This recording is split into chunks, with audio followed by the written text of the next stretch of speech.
The film opens with a scene of a man drifting alone in the middle of the vast ocean. He clings to a small life raft, surrounded by endless blue water.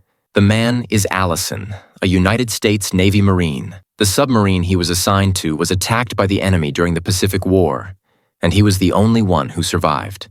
For 7 days, Allison struggled to survive at sea with no food and barely any strength, relying only on rainwater he managed to collect. Exhaustion and loneliness nearly drove him to despair, until one morning Allison spotted the outline of land in the distance. With his last remaining strength, Allison paddled the raft until he reached a remote island in the South Pacific. His body was weak, but he felt relieved to finally set foot on land again.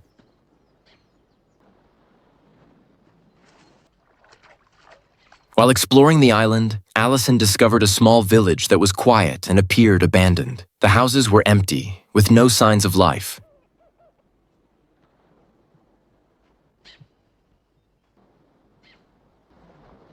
Allison kept walking until he arrived at an old church hidden among the trees.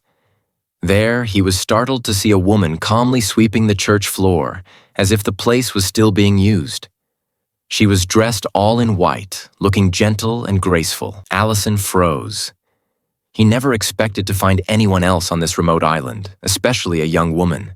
The woman was also briefly shocked by Allison's arrival, but she became calmer after learning that he was an American Marine. In a soft voice, the woman introduced herself as Sister Angela, a nun who was also stranded on the island. Okay. Have no fear. Angela then told him that she had once been part of a religious mission in the Fiji Islands and had fled when Japanese attacks began hunting down missionaries. At first, Angela was not alone. A priest was with her, but he died 4 days after they arrived. Since then, Angela had lived by herself, surviving through prayer and her belief that one day American forces would come to rescue her. Even though she knew that hope was slim, considering the South Pacific was under Japanese control at the time, Angela continued to hold on to her faith. Hearing her story, Allison felt sorry for her and was determined to help Angela. He smoked his pipe. It's tough, man.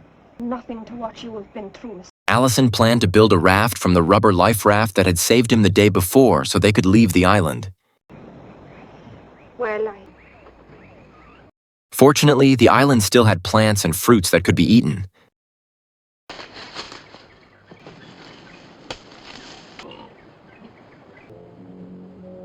Sometime later, as Angela was walking along the shoreline, she spotted a turtle swimming near the water's edge.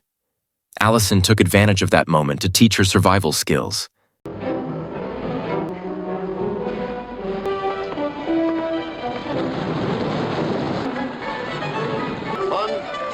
2, 3. Using simple tools, they tried to catch the turtle, and after an exhausting struggle, Allison finally managed to bring it ashore.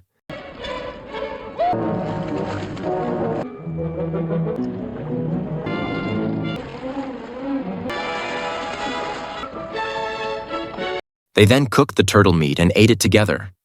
For Allison, it was a small success in the struggle to survive, while for Angela, it became a lesson about how harsh life in the wild can be. Silent. you think it might come to that? The brass planned to buy.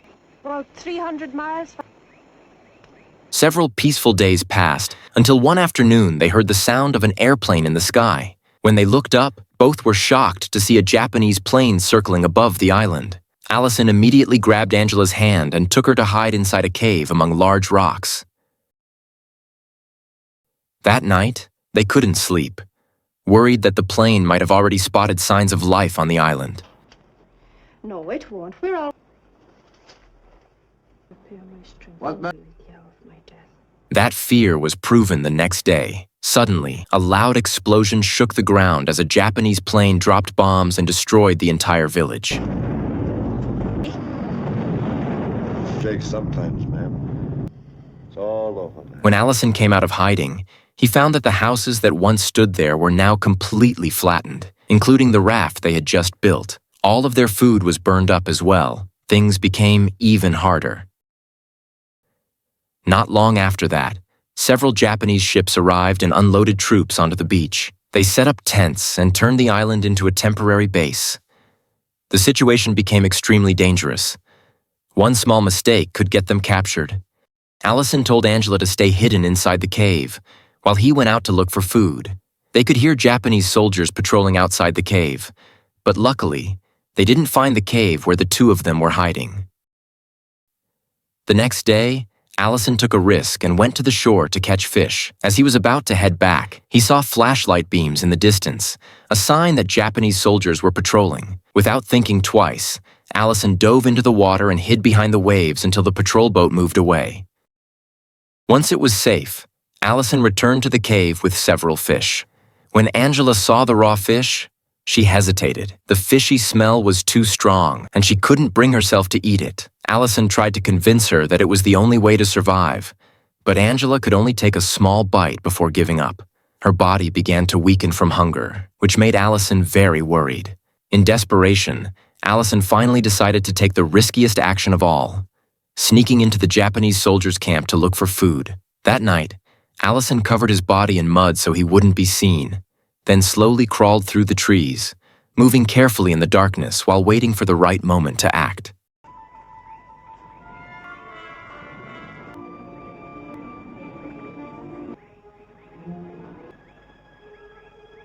As the night grew darker and some of the Japanese troops began to fall asleep, Allison finally saw his chance. Moving slowly and carefully, he crawled toward one of the tents in the darkness, holding his breath so he wouldn't make even the slightest sound.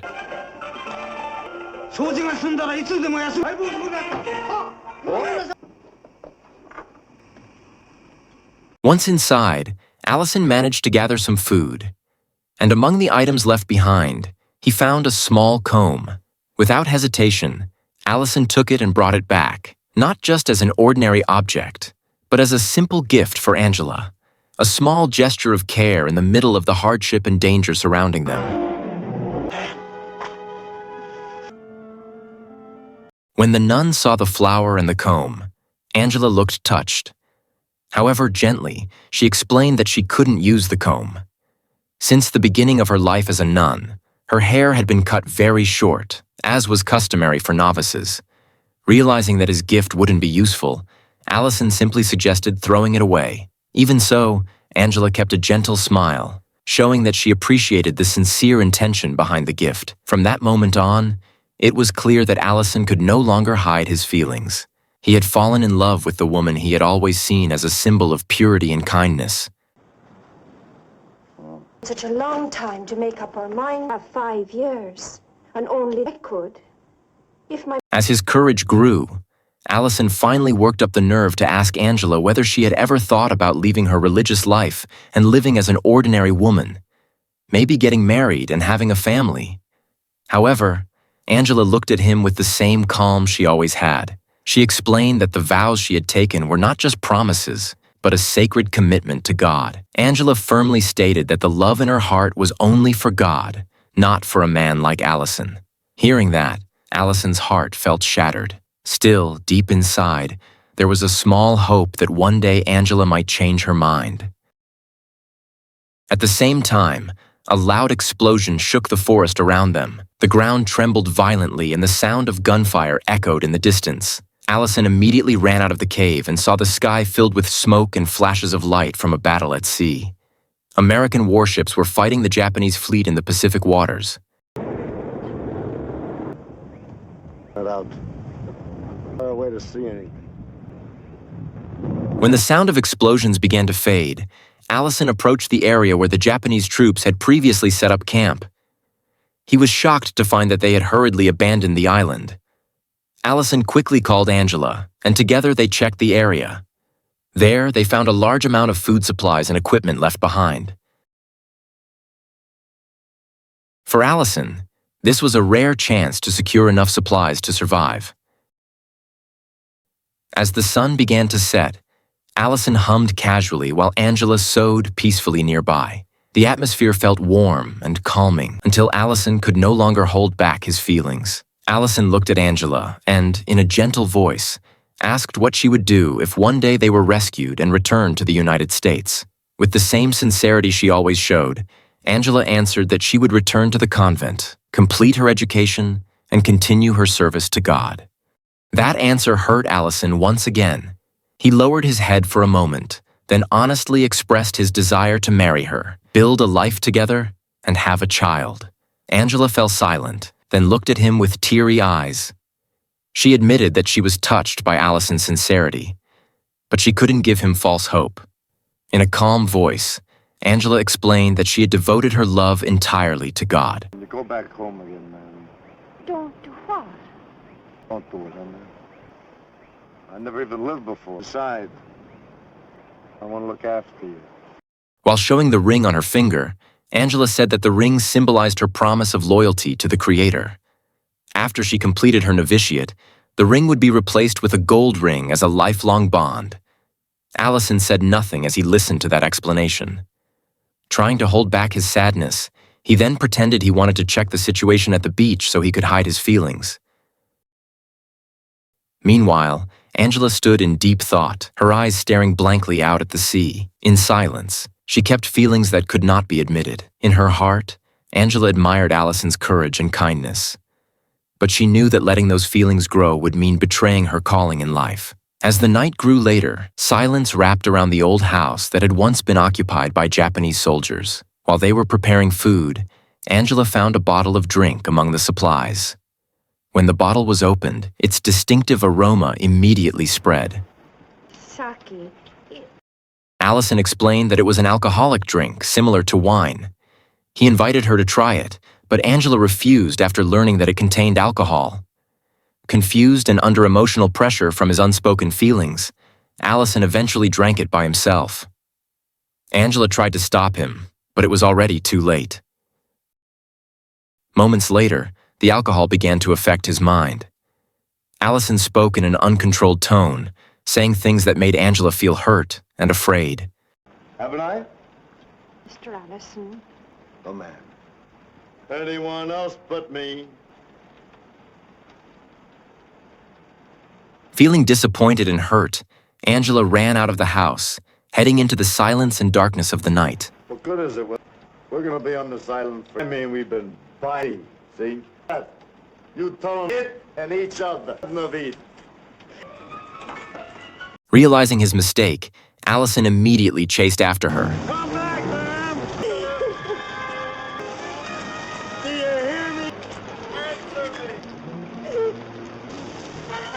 me! Allison found Angela lying on the ground, her body weak and trembling from the cold. Panicking, Allison helped her up and took her back to the cave. With no other choice, Allison took off his own shirt and wrapped it around Angela's body to keep her warm. The next day, things became even harder. The Japanese forces returned to the island, while Angela was still sick and burning with fever. With strong determination, Allison sneaked into the enemy camp during the day to look for blankets and food. This time, he was almost caught.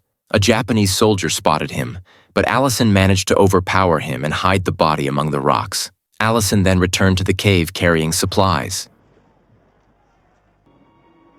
When Angela regained consciousness, she was shocked to find herself lying only on a blanket. Allison immediately explained what had happened and sincerely apologized. What's happened? You were shaken with cold, man. But the danger was not over. Realizing that one of their soldiers was missing, the Japanese forces began a massive search. They burned parts of the forest and checked every corner of the island. Meanwhile, inside the cave, Angela could only pray fervently, asking that they would not be found. A miracle happened, and they managed to stay hidden. Not long after that, the sky filled with the sound of American fighter planes arriving to bomb Japanese positions. Seeing this, Allison shouted with joy, knowing that the war was nearly over and their rescue was getting closer.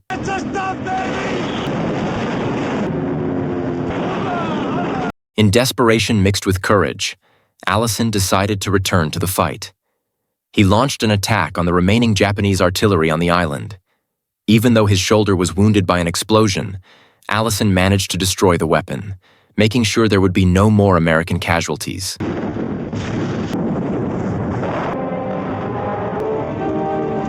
Not long after, American forces landed on the island and rescued both of them. After the war ended, Angela was sent back to Fiji and then returned to her home country to continue her religious life. Meanwhile, Allison returned to duty until the end of the Pacific War.